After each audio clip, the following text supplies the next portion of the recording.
Hello friends, this is DL Harry and welcome to our video. तो ये देखते हैं कि आज मार्केट में कैसे मूवमेंट्स हुए और कल हम मार्केट में किस तरीके के मूवमेंट्स देखकर ट्रेड कर सकते हैं। तो यहाँ पर हमारे पास बैंक निफ्टी का चार्ट है। डेली टाइम फ्रेम पे आप देख सकते हैं कि आज बैंक निफ्टी में काफ़ी अच्छी मूवमेंट हुई है और आप देख सकते हैं कि ऑलमोस्ट अगर हम हाई और लो की बात करें तो यहाँ पर आप देख सकते हैं कि ऑलमोस्ट 1200 पॉइंट्स से ज़्यादा का मूवमेंट आज हुआ है और कंटिन्यू मार्केट वन वे रही है और एक काफ़ी अच्छी रेड कैंडल बनी है। अगर हम 15 मिनट पर चलें तो यहाँ पर आप देख पाएंगे कि कल हम कुछ डिसाइड कर रहे थे इसमें कि मार्केट किस तरीके से ओपन हो सकती है। मेनली जब मार्केट क्लोज होता है तो आपको सिर्फ 3 चीज़ों का ध्यान रखना होता है कि आप एनालाइज किस बिहाफ पे कर रहे हैं। फर्स्ट, आपको ये देखना होता है कि मार्केट अगर उसी जोन में ओपन हुआ तो उसके पास नेक्स्ट रेजिस्टेंस या सपोर्ट कहाँ हो सकता है। अगर मार्केट गैप अप ओपन होता है तो वो कहाँ पर किस लेवल पे हो सकता है और क्या वो रेजिस्टेंस का काम करेगा या वो सपोर्ट का काम करेगा। और अगर वो गैप डाउन ओपन हो जाता है तो क्या वो सपोर्ट का काम करेगा या एक कंसोलिडेट होकर ब्रेक करेगा और देन रेजिस्टेंस बन जाएगा। तो इसी तरीके से हमारे पास कुछ पॉइंट्स रहे और let me remove the drawings जो आज हमने ड्रॉ की हैं और देखते कि मार्केट ने किस बिहाफ पे मूवमेंट किया है और हमने इसको किस तरीके से सोच रखा था। तो यहाँ पर कल मैंने आपको कहा था कि अगर ये इसी जोन में हो जाता है तो हमारे पास एक सिमेट्रिकल ट्रायंगल आ रही है जिसको वो ब्रेक करने के बाद मूवमेंट करेगा। अगर वो गैप डाउन ओपन होता है तो वो 33,000 के आसपास ओपन हो सकता है और फिर हमें अपसाइड का मूव मिल सकता है क्योंकि 33,000 पर बाइंग आने के चांसेस थे।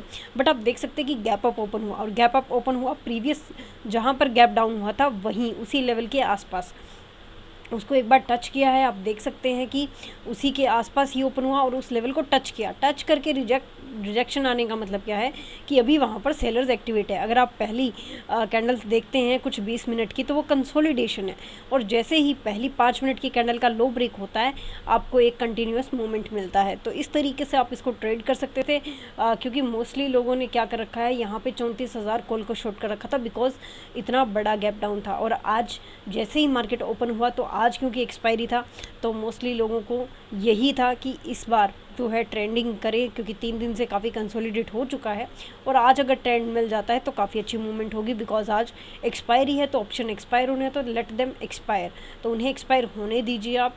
तो यहाँ पर क्या था, जिन्होंने भी मॉर्निंग में ये फर्स्ट कैंडल देखी 15 मिनट का, जैसे ही ये क्रॉस हुआ उन्होंने अपने पोजीशन शॉर्ट कर दिए।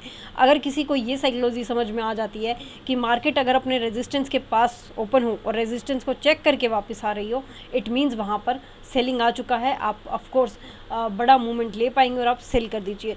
और प्लस डाउन ट्रेंड का एक सीक्रेट और है कि जब भी मार्केट में डाउन ट्रेंड को कंटिन्यू करना हो, वन वे मार्केट को डाउन जाना हो, तो मार्केट मॉर्निंग से ही अपना मूव शुरू कर देती है। ऐसा नहीं है कि वो 12 बजे के बाद आगे डाउन आना शुरू होगी या वो किस तरीके से मूव करेगी। अब देखिए यहाँ पर था, मॉर्निंग में ओपन हुआ और मॉर्निंग में ही एक डाउन मूव दे दिया। यहाँ पर इसे डाउन नहीं जाना था तो पहली कैंडल तो ये बनी लेकिन नेक्स्ट कैंडल ग्रीन बन गई, उसके बाद ये डाउन आया ही नहीं। उसके बाद देखिए यहाँ पर भी 2 कैंडल बनी लेकिन उनमें मोमेंटम नहीं था तो यहाँ पर ये डाउन नहीं आया। तो यहाँ पर कंफर्म है कि एक तो ये रेजिस्टेंस के पास है, इनके पास कोई लेवल नहीं था जहाँ से ये वापस डाउन आ सके, इसके पास लेवल है कि यहाँ से ये रेजिस्ट करके वापस डाउन आ सके। तो ट्रेंड शुरू हो चुका है। यहाँ पर अगर आपने शॉर्ट के पोजीशंस लिए होंगे, कॉल शॉर्ट किए होंगे, तो आप डाउन साइड का व्यू ऑफ कोर्स देख सकते हैं। उसके बाद आपका पहला टारगेट क्या आता है, ऑफ कोर्स जो हमारे पास सिमेट्रिकल ट्रायंगल बन रही थी वो आपका टारगेट रहेगी। पहला टारगेट आपके कंफर्मेशन के लिए आप लीजिए 1:2 का, उसके बाद आप ट्रेड कीजिए बिकॉज प्रॉफिट बुक करना बहुत ज़रूरी है। वो आपको कॉन्फिडेंस देता है ट्रेड में बने रहने के लिए। अगर आप उसे बुक नहीं करते, मान लीजिए आप क्वांटिटी बढ़ाते रहते हैं और आप उसे बुक नहीं करते, मार्केट रिवर्स भी हो सकता है। हो सकता था कि वो इसी सिमेट्रिकल ट्रायंगल का जो एक ट्रेंड लाइन थी उसी को सपोर्ट बना लेता, हो सकता था वो 33,500 साइकोलॉजिकल लेवल पे बायर्स आ जाते और वो सपोर्ट ले लेता। तो इसलिए प्रॉफिट को थोड़ा बुक करना ज़रूरी है, बाकी को आप ट्रेलिंग में छोड़ दीजिए। तो इस तरीके से देखिए जिन्होंने ट्रेल किया है और उनको काफ़ी अच्छे टारगेट मिले 33,000 के पास, एक बार इसने अपना सस्टेन किया, प्राइस ने यहाँ पर कंसोलिडेट हुआ लेकिन फिर देन एक बड़े वॉल्यूम के साथ, एक बड़ी कैंडल के साथ ये फिर से ब्रेक हुआ और ये अभी डाउन आया। अब हम कल देखते हैं कि इसमें काफ़ी मूवमेंट किस तरीके तरीके का हो सकता है। फॉर एग्जांपल एक बार देख लेते हैं डेली टाइम फ्रेम पे। पहले तो डेली टाइम फ्रेम पे आप देख सकते हैं कि इसके पास नीचे अभी कोई सपोर्ट नहीं है सिवाय इसी लाइन के, और ये लाइन है हमारे पास 32,150 के अराउंड। तो आप देख सकते हैं कि यहाँ पर 32,150 तक आने के चांसेस हैं, और जो कि ज़्यादा बड़ा लेवल नहीं है, क्योंकि अभी ऑलरेडी आज का जो लो लगा है वो 537 का लग चुका है। तो इसके पास 300 से 400 पॉइंट का मूवमेंट है, और बैंक निफ्टी के लिए 300 से 400 पॉइंट कोई ज़्यादा बड़ा मूवमेंट नहीं होता, वो कर सकता है। अगर ये कल ज़्यादा मूवमेंट नहीं करता तो यहीं कंसोलिडेट कर सकता है। एक इनसाइड कैंडल भी हम देख सकते हैं, ताकि ये अपने ट्रेंड को कंटिन्यू रख सके और ये डाउन आ सके एक बड़े लेवल तक, यानी कि 30,000 तक भी। अगर मार्केट में अभी डाउन ट्रेंड है और ये इन लाइंस को फॉलो कर रहा है, तो अगर मार्केट गैप अप ओपन होती है बाय चांस, तो ये ज़्यादा गैप अप ओपन नहीं होगी। पहली चीज़, बिकॉज यहाँ से एक बाइंग आना शुरू हुई थी, तो इसी लेवल के आसपास ये ओपन हो सकती है। अगर ये मान लीजिए कि बहुत ज़्यादा गैप अप होती है, तो ये 33,000 के आसपास ही ओपन होगी और इसे रेजिस्टेंस के रूप में लेगी, बिकॉज सेलर्स इसको इतना डाउन ले आए हैं। अगर बायर्स इसे ऊपर लेकर जाते हैं तो वो ज़्यादा ऊपर नहीं लेके जा पाएंगे, और 33,000 पे रेजिस्टेंस लेकर मार्केट फिर से डाउन आ सकता है। अगर ये गैप डाउन ओपन होता है, मान लीजिए कि जो हमारे पास सपोर्ट लेवल है, अगर उसी के पास ओपन हो जाता है, फॉर एग्जांपल इसी के पास, क्योंकि 300-400 पॉइंट अगर 1% भी बैंक निफ्टी डाउन में ओपन होता है तो इसी लेवल के पास होगा। तो अगर ऐसा हो जाता है तो वहाँ पर हम एक या तो छोटी सी ग्रीन कैंडल देख पाएंगे, मान लीजिए कि वहाँ पर बाइंग आ जाएगी, बिकॉज ये सपोर्ट लेवल का काम कर सकता है। लेकिन अगर उसी लेवल पर सस्टेन करके डाउन जाती है, तो फिर ये हमें 32,000 के लेवल तक भी लेकर जा सकती है, जो कि ज़्यादा नहीं होगा, करीबन 150 पॉइंट ही होगा। तो इसमें हमें ज़्यादा मूवमेंट देखने को नहीं मिलेगी। अगर डाउन साइड आता है तो 32,000 के लेवल तक आप वेट कर सकते हैं। प्लस आप OI देखते रहिए। इसका OI के बारे में मैंने आपको बताया है कि जहाँ पर भी आपको स्ट्रॉन्ग लेवल्स दिखे वहाँ पर सपोर्ट या रेजिस्टेंस का काम करता है OI। तो OI आपकी हेल्प करेगा कि आप अपनी पोजीशंस किस तरीके से बनाते हैं। तो ये है बैंक निफ्टी का एनालिसिस। अब हम एक बार निफ्टी का मूवमेंट देख लेते हैं। निफ्टी में भी एक स्ट्रॉन्ग कैंडल बन चुकी है, और जो हमारे पास जोन था, देखिए इस जोन के नीचे क्लोज हो गया है, और ये जो पहले एक हमारे पास प्राइस जहाँ पर रेजिस्ट कर रहा था उसी के आसपास आकर रुका है। तो या तो एक इनसाइड कैंडल बने इसी में, अगर इसको प्राइस को यहीं सपोर्ट लेना हुआ एक बार के लिए थोड़ा सा, लेकिन फिर से अगर ये यहीं पर कल डाउन साइड की कैंडल बना देता है तो अभी ये डाउन आ जाएगा। अगर हम इसको मंथली टाइम फ्रेम पर देखें, तो मंथली टाइम फ्रेम पर एक बहुत बड़ा रेड कैंडल बना है, लेकिन वो भी 15 दिन का है। अभी इसके पास 15 दिन बाकी हैं, तो हो सकता है कि अगर यहीं से बाइंग आती है तो ये यहाँ से रेजिस्ट करके सपोर्ट लेकर और वापस से इसको यहीं इसी जोन में क्लोजिंग दे सकता है। तो अभी मंथली टाइम फ्रेम पे हम कुछ नहीं कह सकते। वीकली टाइम फ्रेम पे अगर देखेंगे तो यहाँ पर भी ये इस जोन को क्रॉस कर चुका है और काफ़ी अच्छे लेवल पर है ये। तो अभी भी इसमें डाउन साइड के ही सिग्नल है कि ये अभी 15,000 के लेवल तक आ सकता है, क्योंकि साइकोलॉजिकल अगर हम देखें तो बड़ा साइकोलॉजिकल लेवल 15,000 का ही है।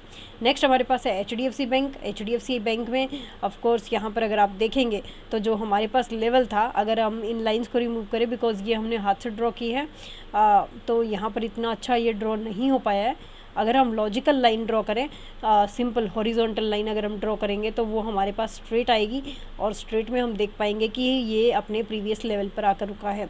तो HDFC बैंक को आज सपोर्ट मिल चुका है, अगर हम देख पा रहे हैं सॉरी।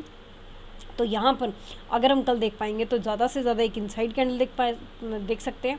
अगर ये गैप अप ओपन होती है तो ये वापस से इसी प्राइस तक आ सकती है। अदरवाइज़ ये गैप डाउन ओपन होकर या तो हमें डाउन का मूवमेंट कंटिन्यू दिखाएगी, बिकॉज सेलर्स इसमें हैवी रहेंगे, और या फिर ये इसी लाइन को वापस टच करेगी, बिकॉज ऊपर अभी जाने देने का इसमें कोई सिनेरियो नहीं बन रहा है, बिकॉज अभी ये अपने सपोर्ट लेवल पे है। तो आप देख सकते हैं कि ये स्ट्रॉन्ग लेवल काम कर सकता है इसके लिए, लेकिन अभी हमें अवेयर रहना होगा। कल की मार्केट की ओपनिंग ही बताएगी कि ये किस तरीके से बिहेव करता है, बिकॉज आज बैंक निफ्टी के ऑप्शंस एक्सपायर हो चुके हैं, तो कल ही डिसाइड होगा। देखिए मोस्टली बैंक्स अपने अपने सपोर्ट पे आ चुके हैं। एक्सिस बैंक फिर से अपने सपोर्ट पे आ चुका है। आप देख सकते हैं कि ये यहाँ पर रेजिस्टेंस का काम कर रहा था। 1 टाइम चेक हुआ, 2 time, almost 3rd time check होने वाला था, 4th टाइम ऑलमोस्ट चेक हुआ, 5th और 6th अभी ये ब्रेक हो सकता है, बिकॉज ये 6 बार चेक हो चुका है, और जितनी बार ये चेक होता है उतनी ही बार ये कमज़ोर हो जाता है। तो यहाँ पर ब्रेक होने की पॉसिबिलिटी है। तो ये हमें देखना है कि ये ब्रेक होता है या नहीं। ICICI बैंक के पास अभी टारगेट है, जैसा कि बैंक निफ्टी के पास टारगेट है कि वो डाउन ना आए, बिकॉज यहाँ पर आप देख रहे हैं कि सिर्फ यही सपोर्ट इसको मिला है। लेकिन अगर हम चैनल की बात करें तो चैनल के अकॉर्डिंग अभी इसके पास ये जोन भी है, और ये वाला जो ट्रेंड लाइन है हमारे पास ये भी अभी बाकी है, जहाँ पर हमें इसमें कुछ अच्छे टारगेट डाउन साइड की साइड मिल सकते हैं। यहाँ पर आप देख सकते हैं स्टेट बैंक ऑफ इंडिया पूरी कैंडल बनाई है और जो ओपनिंग हुई वो इसी जोन के हाई पे हुई और क्लोजिंग इस जोन के लो पे हुई है। तो अब अगर कल ओपन होता है और डाउन साइड का हमें मूवमेंट मिलता है, इट मीन्स यहाँ का जो ये ट्रेड है यहाँ पर कंफर्म हो जाएगा आपका कल के क्लोजिंग के आसपास, कल जब मार्केट क्लोज होगा उसके आसपास आपका कंफर्म हो जाएगा कि आपको ये वाला जो टारगेट है ये वाला अचीव होता है या नहीं होता, जो कि ऑलमोस्ट आप देख सकते हैं कि ये लगभग 375 के आसपास का रहेगा, लेकिन उससे पहले आपके पास 400 जो कि साइकोलॉजिकल लेवल है यहाँ तक का टारगेट भी आ जाता है। साइकोलॉजिकल लेवल को प्रेफर करना ज़रूरी होता है बिकॉज इसमें आप थोड़े और अच्छे टारगेट देख सकते हैं। यहाँ पर देखिए कि इसने वापस से जोन के हाई पे अपनी ओपनिंग दिया, रेजिस्ट किया, प्राइस ने डाउन आया, लो ब्रेक किया और फिर से डाउन आकर वापस से अपने सपोर्ट लेवल पे आ चुका है। तो मोस्टली बैंक आप देख रहे हैं कि सपोर्ट लेवल पे, अगर सपोर्ट लेवल पे है और मार्केट को अपना ट्रेंड कंटिन्यू रखना है तो ऐसे में क्या होगा, ऐसे में होगा कि आज क्योंकि बड़ी कैंडल बनी है तो कल एक छोटी इनसाइड कैंडल बन सकती है और उसके बाद सेलिंग प्रेशर कंटिन्यू रह सकता है। और अगर कल मॉर्निंग में ही सेलिंग प्रेशर कंटिन्यू रहता है तो आप अपना सेलिंग का व्यू कल से ही रख सकते हैं। तो ऐसी पॉसिबिलिटी हो सकती है। तो आज के लिए इतना ही फ्रेंड्स, मिलते हैं नेक्स्ट वीडियो में। Till then thank you and happy trading.